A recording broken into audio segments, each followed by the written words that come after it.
from floating power units to large-scale domestic nuclear industry. So today we had privilege to get some sharing and information from our colleagues from Rosatom.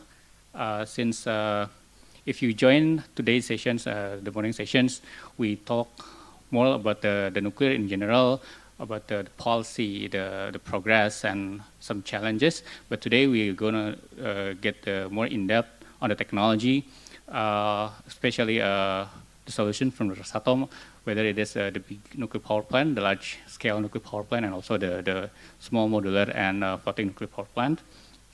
So joining with us, we have a line of speaker, 3 experts. First is Alexander Tsibulya. He's the project director of Rosatom Russia. And then we will have joining with us Natalia Evgenyeva. She's the head of floating power solution department, Rosatom. And then lastly, we joining with us Dmitriy Koklia. He's the senior manager for floating nuclear power from Rosatom Russia. So without further ado, let us welcome our first presenter, Alexander Tsibulya. He will talk about the Rosatom solution in general.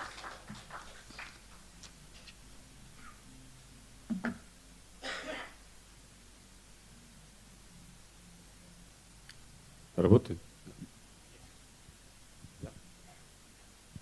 Okay. Good afternoon. Salam alaikum. Salamat Pitan. Добрый день. I will briefly talk to you about Rosatom and what we are offering here in ASEAN countries. And then my colleagues, Natalia and Dmitry, will get in more details and present the floating power units. Very exciting.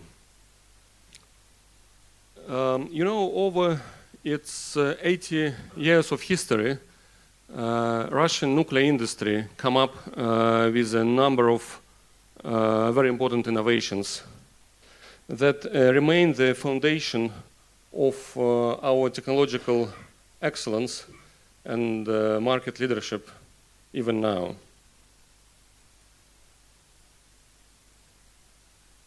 Technological excellence starts with changing slides, and they don't change. Right, that's it, okay. No, they don't. Can anybody help me?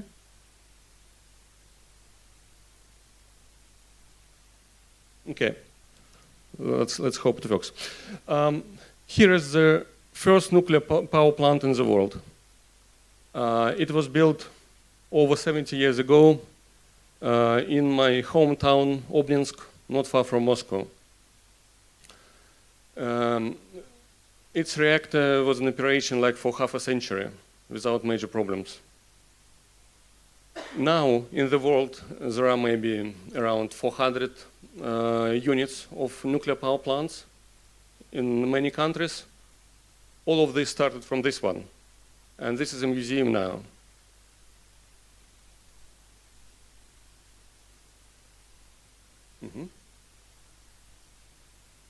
Okay. And look at this one. Here is the first civil nuclear ship in the world. It's icebreaker called Lenin. It's also a museum now. And that's where our floating power units, which we'll hear more about today, come from. This is a technology. And right now, at the moment in the Arctic, our nuclear icebreakers cut ice. And sometimes this ice is 3 meters thick. Can you imagine? It's 3 meters. And they're building new ones. They will cut even thicker ice.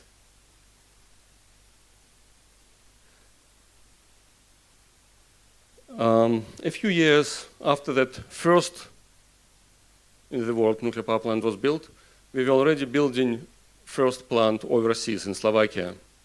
And yet, a couple of years after that, we started construction overseas VVR unit.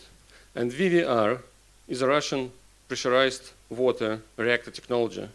You know, in a modern nuclear reactor, you have to moderate, slow down neutrons which result from nuclear fission. And in this type of reactors, water moderates neutrons and also transfers heat from fuel. It's also a coolant. Since then, 111, good number, right? 111. 111 nuclear power plant units of Russian design have been built around the world. Most recently, we've built connected to the grid 18 units in 18 years in Russia, China, India, and other countries. And that's unparalleled. That's only Rosatom has been doing it internationally, like serial construction internationally like that. Okay. The Economist magazine has recently reminded us that the term energy transition was coined by American physicist Harrison Brown in 1967, and at that time he regarded the energy transition as a managed move from the world powered by fossil fuel to the world powered by nuclear energy. Remember, that's 1960s, very great expectations about nuclear energy. Well, hopefully we are entering a similar period now. Lots of countries are thinking about nuclear or already introduced nuclear in their energy mix. And yes, nuclear is one of the lowest emitting electricity source, CO2 emitting, I mean. Our experts were trying to calculate our life cycle emission of greenhouse gases in the equivalent of CO2 for the Russian nuclear power plants. And we came up with a figure of just above 5 grams per kilowatt hour, which is very low.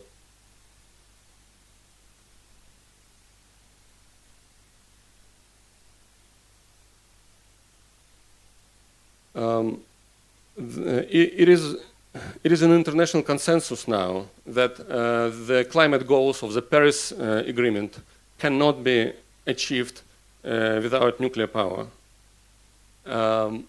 Nuclear generates about 25% of all low carbon electricity in the world now. But it's good not only because it is low carbon, it also contributes to several other so-called sustainable development goals of the United Nations. It's also good because it provides stability to the grid, security of supply, energy sovereignty to the countries. It's also good because imagine you can harvest a lot of power from a very limited land area for 60 plus years, 24/7. And you will need very limited volume of fuel in comparison over all these decades. And your cost of electricity will not depend much on the cost of fuel. Very small dependence on price of fuel. That's unique. And also in the process, you will develop new high-tech industry and science in your country. You will provide very high-quality jobs for your people, and it's like tens of thousands of jobs. So that's really something. We led the recovery of nuclear after Fukushima. And that was the first in the world power plant of so-called Generation 3+, where all post-Fukushima safety requirements were implemented. So and this is our main product now, which we build at home and abroad. 1200 megawatt nominal output, life cycle 60 years, and most probably it will be extended in 60 years' time. It will be more. We have 6 units of this in operation already in Russia and abroad. The design is resilient to various external impacts, including flooding, design-based earthquakes, aircraft crash, hurricanes, and almost everything. It's a combination of so-called passive and active safety systems, which made it very safe, as safe as it can technologically can be. Many of you have heard already probably about small modular reactors, SMRs. They're everywhere now in nuclear and energy sort of conferences. It's useful to know that there are only 2 of them are in operation now, and this is the first one. We connected it to the grid in 2019. There's a floating power plant, floating power unit called Academic Lomonosov. Lomonosov is an ancient Russian scientist which contributed a lot to the international science. Again, you will hear more about floating later today. And we offer 2 types of SMRs now. One floating, again, more of it later, and one land-based. They are built around the same type of reactor, which is Ritman 200, with slight modifications for floating and land-based. And this, I mean, we basically landed a marine reactor. As many good things, I mean, the life itself came from the ocean to the land, right? Many years ago. That's what we did with our reactors as well. So on the land, you may have, okay. On the land, you may have couples, they come in couples, that's what I want to say. One reactor is 55 megawatt electrical, and you may have 110, 220, 330, and so on. And the life cycle would be like 6 years without change of fuel. Let's try next one. It works. And let's see in the wider context of the market where we are. It's important to understand that Rosatom is much more than nuclear power solutions now. The nuclear power plants are the main, as a core sort of business, but we are doing almost everything in the nuclear industry also. We cover all nuclear fuel cycle and beyond. We are represented in, so we operate in 62 countries now, and our portfolio of overseas orders is at the order of 200 billion US dollars, so it's quite big.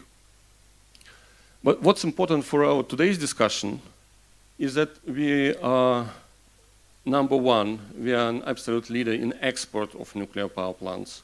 And that's important because it's one thing to be able to build such complicated thing at home, and it's another level of complexity to build it abroad. You can imagine different regulations, which sometimes don't exist at the beginning. You have to sort of work on that. Different supply chain, different culture, everything. Not everything, but a lot.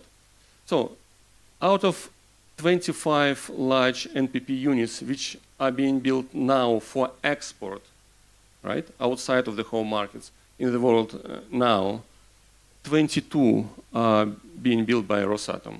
So we really know how to build abroad. That's the message which I want to bring. A few examples. 5. Okay. A few examples. we pioneered, build, own, operate in nuclear. We own this plant in Turkey, right?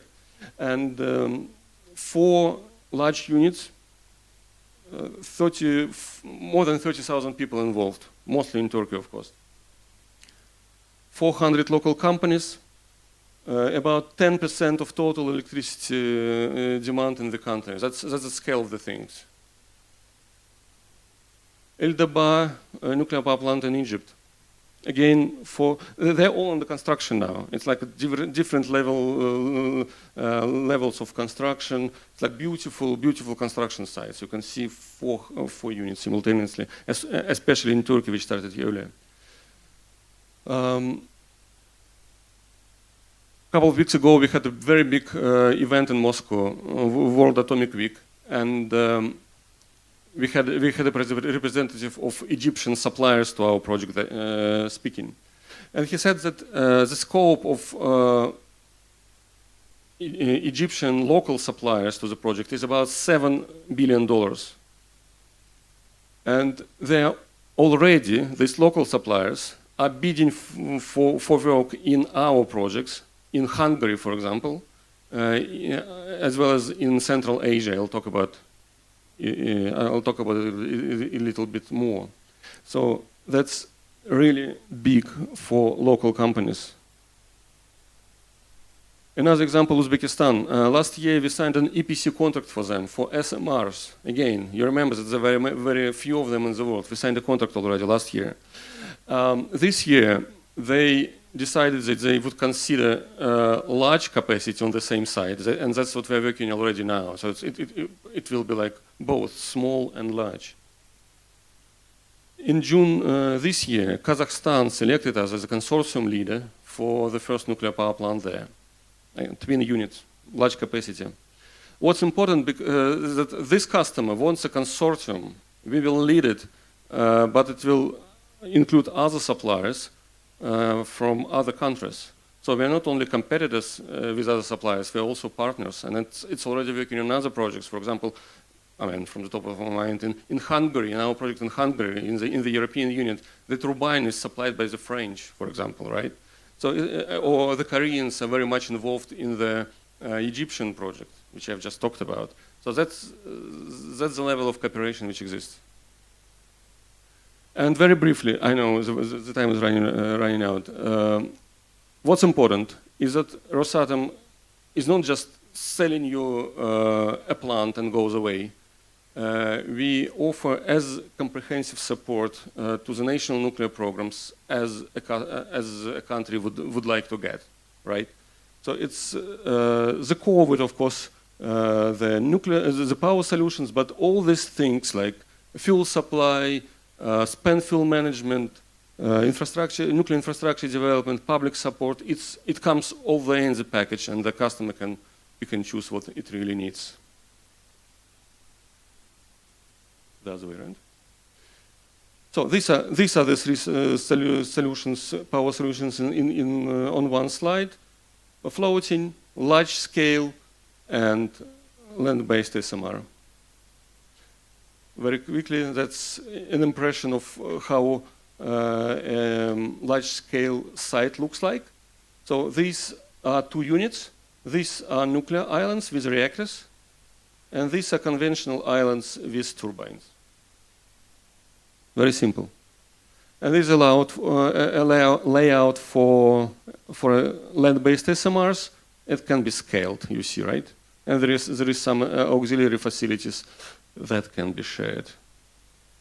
Yeah, an example of what we do is a fuel. We can provide fuel for the whole life cycle of the project, or of the plant, of course. Localization is very important. We want localization ourselves. We do want to work with the local companies, and we have special programs how to involve local companies, and it can go from very low participation in the beginning to higher and higher and higher participation. We create a program of localization together with the country, together with the customer, and follow it. We are interested in it ourselves. And it's just a small bridge to the next speaker who will talk about the floating. The World Nuclear Association has recently issued a report on floating power plants, which among other things says that basically the floating power units can be deployed under the current international framework. Thank you very much.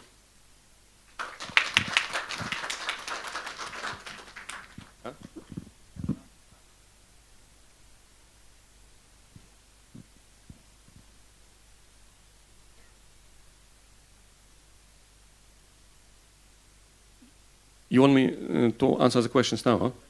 No, I will invite one or two questions. As an alternative, if there are no immediate questions, we can all do it at the end in the interest of some time. Let's do the next speaker then. I will invite Natalia Evgenyeva to present on the FPU and reference project and an under construction project. Okay, Natalia, thanks, yours.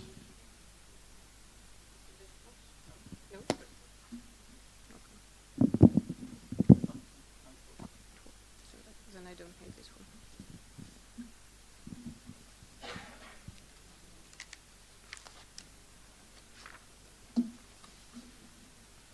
So hello, everyone. It's an honor for me to speak about floating power units in Malaysia in this special session. So I would like to start my presentation with the icebreakers, as it's a unique experience of Rosatom, which gives opportunity to build and have our floating power unit solutions.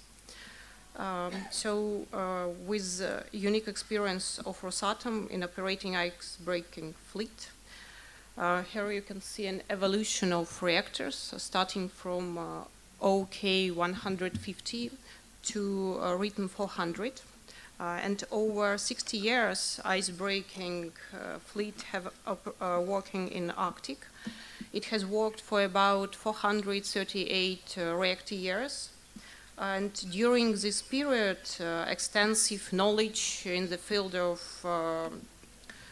ship reactor engineering, designing, and operation experience has been obtained. Reactor Rhythm 200 is already used on icebreakers, and it's a really unique reactor, unique technology. It is compact and powerful at the same time. It is a flagship for SMR technologies. And today we can say that production of Rhythm reactors has been launched into the serial production as it is used for nuclear icebreakers and for the small nuclear power plants. Also, concerning steam turbines, 5 steam turbines for nuclear icebreakers with the Rhythm reactors have been manufactured in 2025. Oh, okay. And steam turbines for floating power units are under construction now. So, taking into account the experience of icebreakers, Rosatom has developed this line of floating power units. The first one, it's the reference project. It's Academic Lomonosov. It's 77 megawatts capacity. So I haven't told that these solutions are both for the Arctic and for the warm regions. The first one is for Arctic region. It is already under operation. The FPU 106, it's Arctic design too. It has 106 megawatt capacity. And FPU 100 for overseas market, it has 100 megawatt capacity. The project for Russian market, it's FPU 106. It's under construction now. I will tell about this later. So a few words about Academic Lomonosov. It operates in the north east of Russia. It has 2 reactors KLT40, and it gives 70 megawatts of electricity, and also it provides population with the heat, what is really important for this region. So Lomonosov was commissioned in 2020, and first refueling was conducted in 2024 with the use of handling equipment located on the FPU board.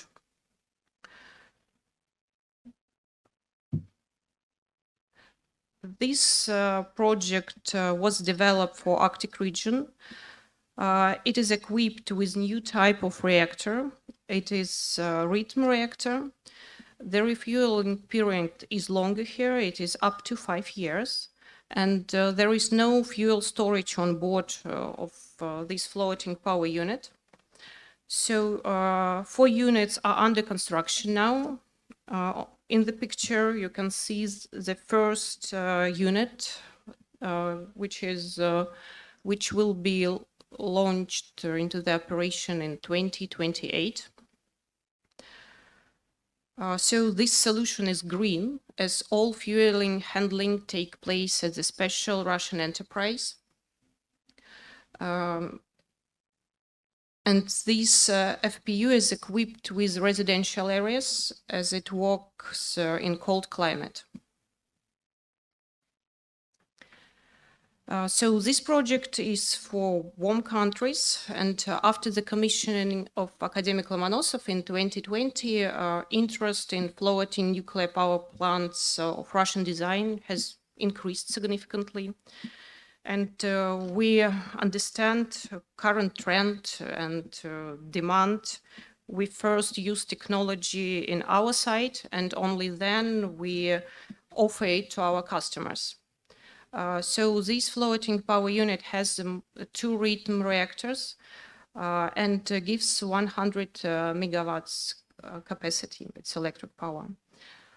We call it a nuclear battery, as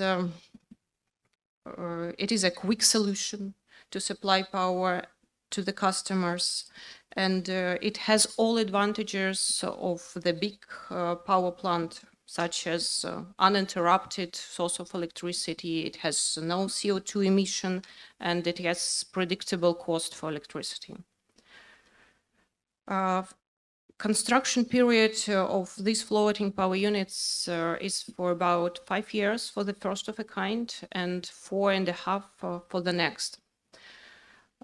Its refueling cycle is longer. It is up to 7 years. And in the picture, you can see that FPU stands to the mooring systems. It has a berth, we call it, and some switch yards, so on-site constructions should be. As I told before, there is no refueling equipment on board. It is green energy. And this configuration has no premises on board. So it is the responsibility of the customer to build some premises on onshore constructions, so people can live on land.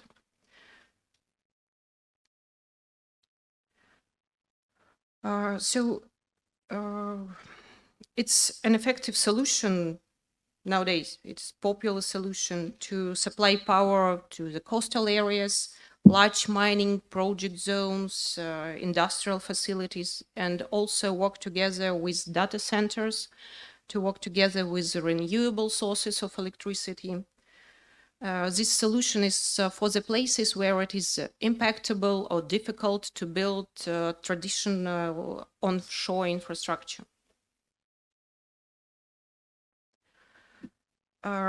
This is uninterrupted source of energy. The period when the one FPU is going for refueling or maintenance, another one is standing on the place of the first one, which is under refueling now. The life cycle is for about 60 years for the warm countries and 40 years for the Arctic version. So a floating power unit is a non-self-propelled vessel. So we transport it on a semi-submersive heavy lift vessel. This is a really good and well combined from the both sides, from the legal and from the economic perspective. For FPU operation, special onshore and offshore constructions are required.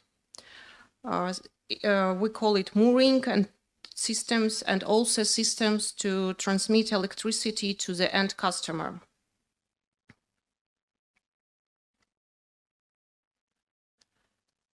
So taking account the global trend towards green and reliable source of energy, floating power unit is a unique project, not only environmentally friendly, but it also ensures a highly predictable cost of electricity for years, with no reference to oil and gas prices. Electricity produced by floating power unit is a driver to the welfare growth. There are economic and environmental benefits from FPU projects such as decarbonization, jobs growth in the region, and development of the unique competencies. It's an excellent solution for the countries which need this uninterrupted a source of electricity for the with a predictable cost, and also it's a proven technology.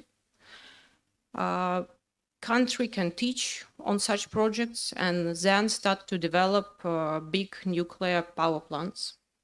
So thank you for your attention.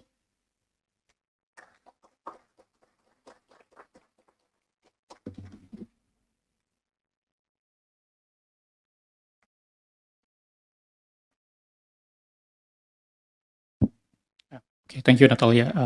So now we go to the last presenter. Let us invite Dmitriy Koklia, Senior Manager for Floating Nuclear Power. He will talk more about the technical and technicalities on FPU. Let's welcome Dmitry.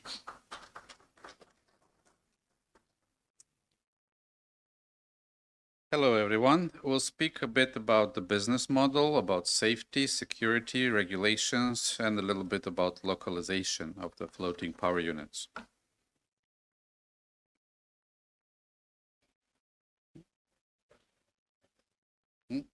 Okay, so we start with the business model. The business model for operating a floating power unit consists of two parts. On the left, you see the Russian part, the so-called energy fleet. That is totally designed, built, owned, and operated by the Russian side. On the right side, you see the host country. When we come with a floating power unit to another country, we need your country's partnership, your participation, and that we call the energy port. Energy port design should be done in accordance with the Russian standards and requirements, but at the same time, it should match the standards of your country. So that is a joint work for the both sides. We will help your country to design the energy port, how it should match the floating power unit requirements. Same time, it will be your contractors, your designers, and your construction companies that will be building it and later operating it. Thus, there is a lot of work for the both sides and definitely a very big involvement of the local designers, contractors, suppliers, manufacturers, a lot of work, a lot of labor, a lot of jobs on your end as well as on ours. This is the business model for selling the electricity. The governing agreement is the intergovernmental agreement between the Russian Federation and the host country. We must have this agreement in place. This is the most important document for this cooperation. On the Rosatom part, you see that the energy fleet overseas is the Russian legal entity. It will be the owner of the floating power unit fleet. So the ownership of the vessels is fully with the Russian Federation. We do not sell the FPUs, we sell power. At the same time, we do need a local partner in your country to be the buyer. And we conclude a power purchase agreement typically, or another agreement which is similar to a power purchase agreement. On the local side, in the host country, there should be set up a special purpose vehicle company, an SPV, that should be handling this project. And we see a lot of involvement of the banks from both sides. There's room for co-investment from different investment partners, both local or international. And as you can see, this project gives a lot of opportunities for mutual benefit. It is not one-sided. It's not just Russians are coming somewhere to do something in your country. No, it's both sides. There's big, great partnership and a lot of room for mutual benefit.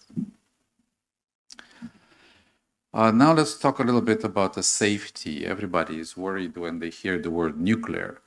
But as you have heard from my colleagues, we have more than 69 years of operational experience based on the nuclear icebreakers.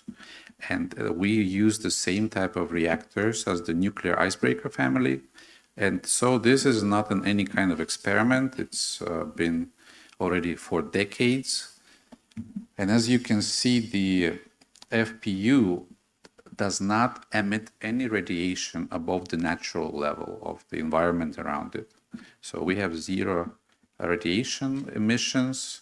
And especially, as Natalia mentioned in the previous report, because we do not handle the nuclear fuel in your country.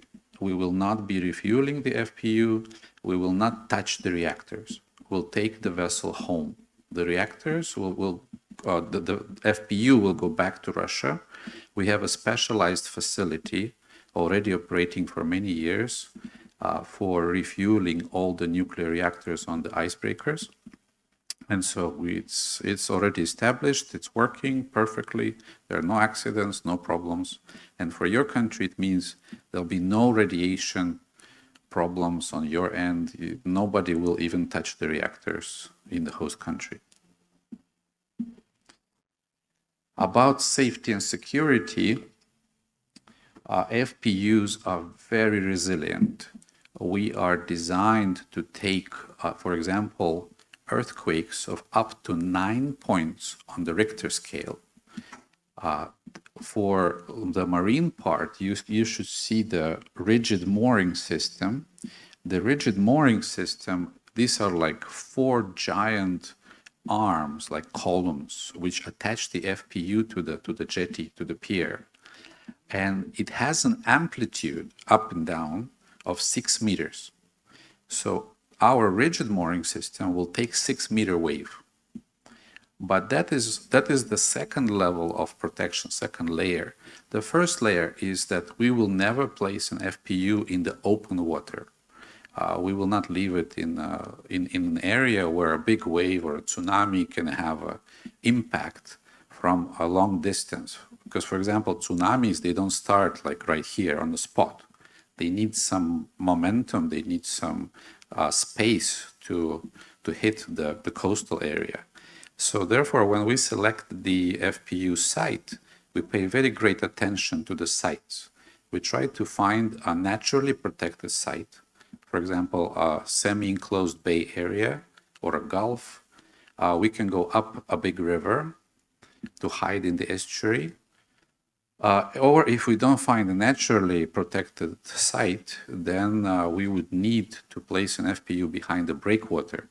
So we look at places, ports or terminals which have breakwaters, and the breakwater or the natural coastline will take the hit in case of a big tsunami. then the rigid mooring system will kick in. Another impacts that we can talk about is, for example, FPU as a vessel is designed for an impact, for direct collision with another ship. If we get rammed by a big vessel, we will not, the reactors will be safe. We will not have an accident. It is also designed to take an impact of a helicopter with the direct fall on top of the FPU. So for example, if the helicopter falls on top of it, the reactors are safe. Then another side is another part is the physical, we call it physical protection. That's actual security, guarding it. The guarding of the FPU, it should be your country's responsibility. Your armed forces, your police, your security forces should be guarding us. And so jointly, following our recommendations, our standards and requirements, the whole area should be under the protection of the host country, law enforcement, armed forces. So we're not bringing here Russian army. It should be it should be your army protecting us. And there's definitely a physical protection systems. There'll be many. Of course, both sides will be deciding on which are the most modern and the most efficient. From the Russian side, we will help with the design, with supplying of some special equipment, with some personnel who will help with training. But from your side, we do need actual protection of the whole area.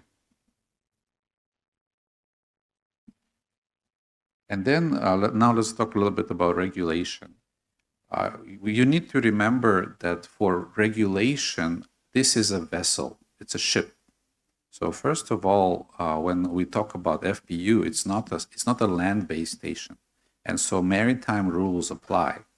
And that makes it a bit faster, actually not a bit, a lot more faster and much easier to regulate. On the Russian side, our government issues, like for any ship or any vessel, a certificate from the Russian Maritime Register of Shipping. It should have a valid certificate as a vessel. That's the first level of certification. And then on top of the maritime authorities, we have the so-called Russian Industrial Safety Regulator. It's called Rostekhnadzor. It's in short is RTN. This is one government agency which handles all the hazardous industries, anything explosive, anything chemical, any oil, any gas, anything that has a potential to cause any hazard is governed by the RTN authority. It's a state agency. So state agency RTN issues another certificate to a vessel like FPU, which guarantees its full compliance with the nuclear rules and regulations. And the third is the IAEA, that's the international. So FPU will be compliant with all the maritime regulations, with all the nuclear and industrial safety regulations, and with all the IAEA regulations on our end. Then when we come to your country, your authorities will try to match with ours. For example, Malaysian Maritime Classification Society for Ships will start interacting with the Russian Maritime Register to jointly develop the approval program. But the vessel will already come certified. It's just a matter of recognition. So that's how the regulation should work. And of course, new jobs, lots of new jobs for your people, because we will only have the Russian people on board of the vessel, the crew, but everything that's on land and the port facilities, all the protection, the security, the power grid, the power lines, the substations, the energy port, that's all for the local people, for the local partner. We're not bringing the Russian people here. We will help, of course, with training, we'll help with expertise, but then your people need to learn how to operate a nuclear power plant, starting with an FPU, and then hopefully use this experience for larger and bigger nuclear power plants in the future. Okay, that's it. Thank you very much.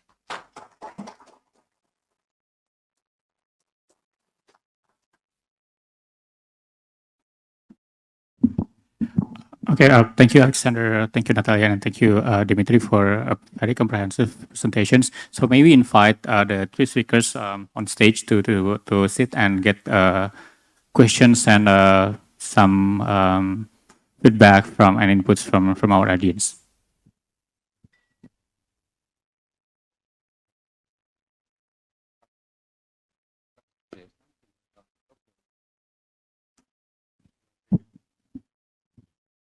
So if we're speaking about floating solutions, it's no. So there is no influence by sanctions on floating solutions because we built and we have our own facilities to build and we have our own fuel. So just everything is from the Russian Federation. So that's easy. No sanctions in this sphere. And I would add that Rosatom State Corporation is not under sanctions. And talking about fuel in particular, we sell, for example, enriched uranium to the US, and we sell components of nuclear fuel to the countries in the European Union. I think this is the answer. Thank you very much.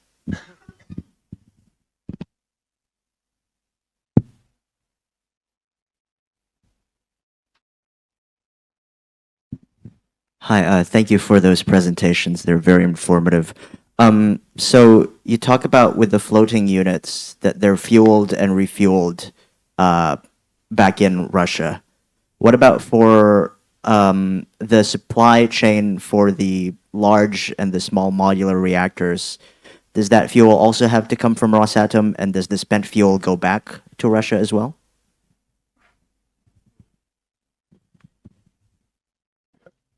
I don't know. Yeah, it works now. We can provide everything which you've mentioned. We can provide fresh fuel for the whole lifetime of the power plant. We can have a separate contract on handling red waste. We can have a separate contract on handling spent fuel and even reprocessing it in Russia. It all depends on what the customer wants to choose from what we offer. Different customers want different things. Normally, lifetime supply of fuel is convenient, and we are ready to do that, and we do it. Yeah, thanks.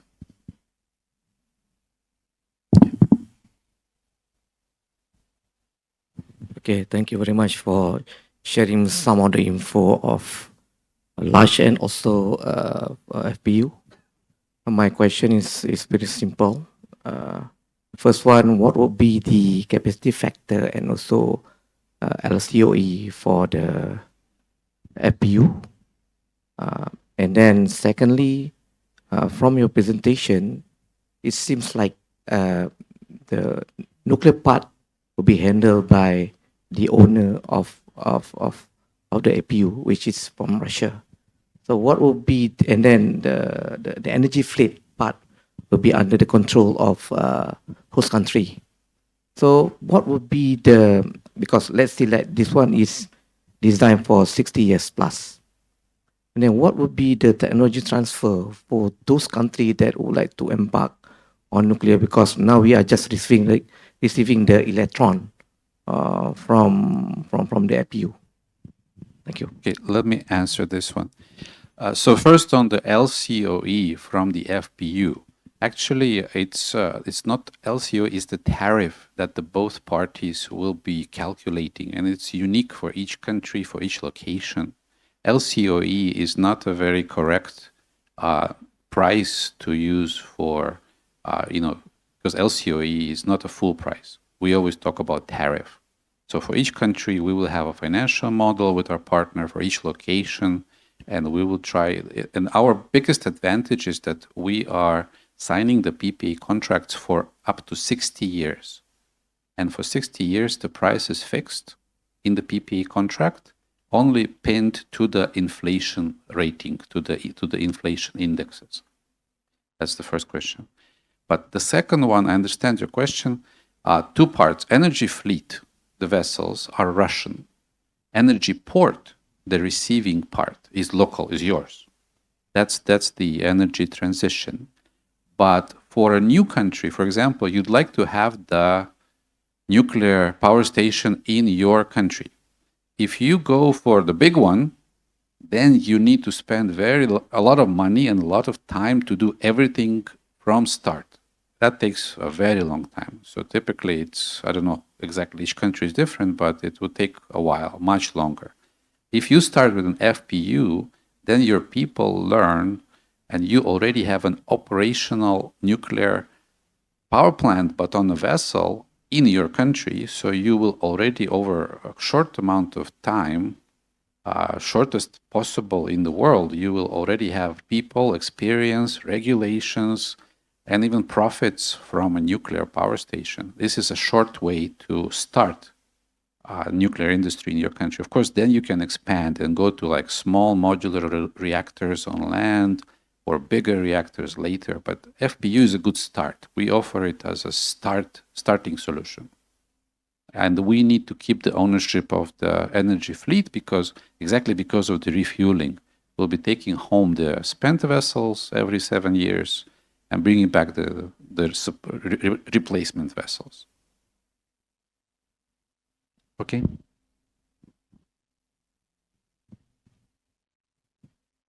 Hello, hi. I would like to know, how do you see the nuclear market in Malaysia?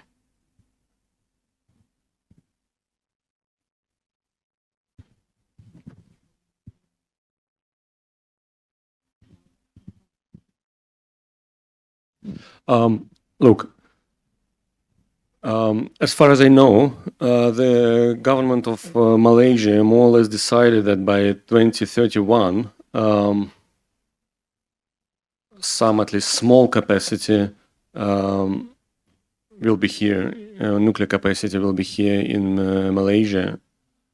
And I think I'll just continue what Dmitry has just described, that we see that a floating power unit or a few floating power units in one or several locations in the west or in the east of the country should be a good start, easy start for the country. And it's probably, I would say, I know a little bit about this market, and I think this is probably the only option available on the market to have this capacity here in Malaysia by 2031, because it's faster than other solutions. Looking forward, we see that here in the west of the country, on the peninsula, a large nuclear capacity, I would say at least 2 units of 1,200, as I've talked about today, that would easily fit into the energy system and would be useful for the energy system because it's developing very quickly. New demand from the data centers is just skyrocketing. You will probably also sooner or later replace the coal capacity with something greener. So large capacity for the peninsula, it's, I mean, it will fit for sure. For the east of the country, with smaller grids, smaller capacities, I would say, and since almost everything is close to the sea, again, floating power is an easy option. Or we can build some small capacity on land as well. But having that good access to the sea, probably FPU would be a better option. That's basically what it is. Thank you very much. So I think due to the time limitations, I think we can conclude these sessions. We heard a lot of insight on how nuclear and its explorations can be a solutions for the energy security, the climate change issues, and also the jobs and also the economic growth. So I think with this, let us give a round of applause to our speakers today. And thank you, and hope to see you again.